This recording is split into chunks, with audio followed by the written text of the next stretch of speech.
suka main bareng teman? Seru gak? Seru.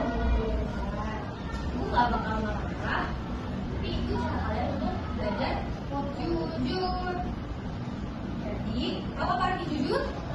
Apa jujur? Benar. Terus kalau janji harus ditepati. Coba bayangin kalau misalnya di dunia ini banyak yang gak jujur, jadi aman atau enggak jujur? Enggak. Kalau banyak yang jujur, aman atau enggak? Aman. Nah, Nabi Muhammad juga dari waktu muda sudah terkenal banget sama kejujurannya. Makanya di Mekah Nabi Muhammad menamai Nabi Muhammad itu sebagai Al-Amin, artinya orang yang dapat dipercaya. Bayangin kalau kalian punya teman seperti Nabi Muhammad, kalian bisa merasa aman gak kalau jadi mereka? Kalau menjaga rahasia, bisa merasa aman gak? Tidak bisa jaga rahasia. Oh ya, jaga rahasia apa? Gak boleh tahu. Harus belajar seperti itu ya. Kalau jaga rahasia, kalau ada janji harus ditepati. Nah, waktu Nabi Muhammad masih muda, beliau sering berdagang. Setiap kali menjual barang, beliau tidak pernah menipu. Kalau barangnya bagus, beliau bilang bagus. Tapi kalau barangnya ada sedikit yang kurang, beliau bilang itu ada kurangnya. Jadi orang-orang makin mempercayai Nabi Muhammad. Dagangannya dulu selalu laku.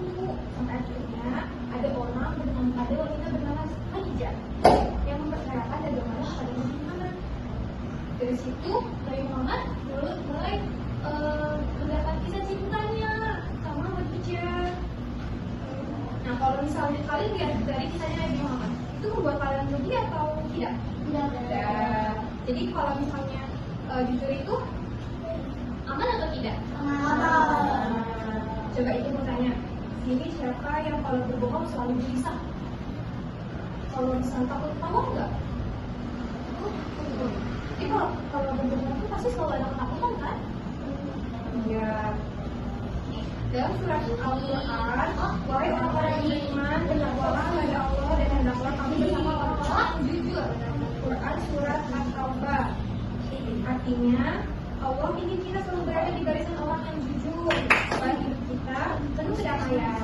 Karena Allah menaruh cahaya di hati kita. Kalau kita jujur, cahaya itu bersinar terang. Tapi kalau kita berbohong, cahaya itu gelap. Betul, bukan? Coba, kalau misalnya kalau di rumah, apa yang nggak dibolehin sama ibu?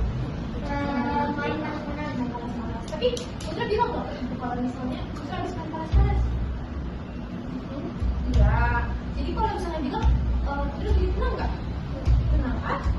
Kalau di sekolah dapat nilai jelek, bilangnya gimana? Oh ibu.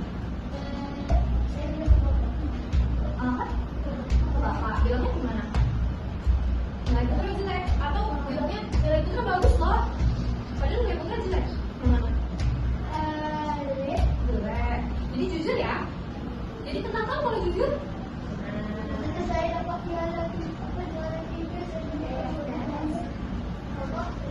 Kenapa? Kalau berbohong itu tidak tenang loh. Ya kan? Tidak tenang. Ayo kita berjanji kalau kita akan belajar berbicara jujur. Janji? Kalau ada janji ditepati janji. Kalau salah mau mengaku. Karena Nabi Muhammad bersabda, kejujuran membawa pada kebaikan dan kebaikan membawa kita ke surga. Jadi kalau kita jujur, kita masuk surga.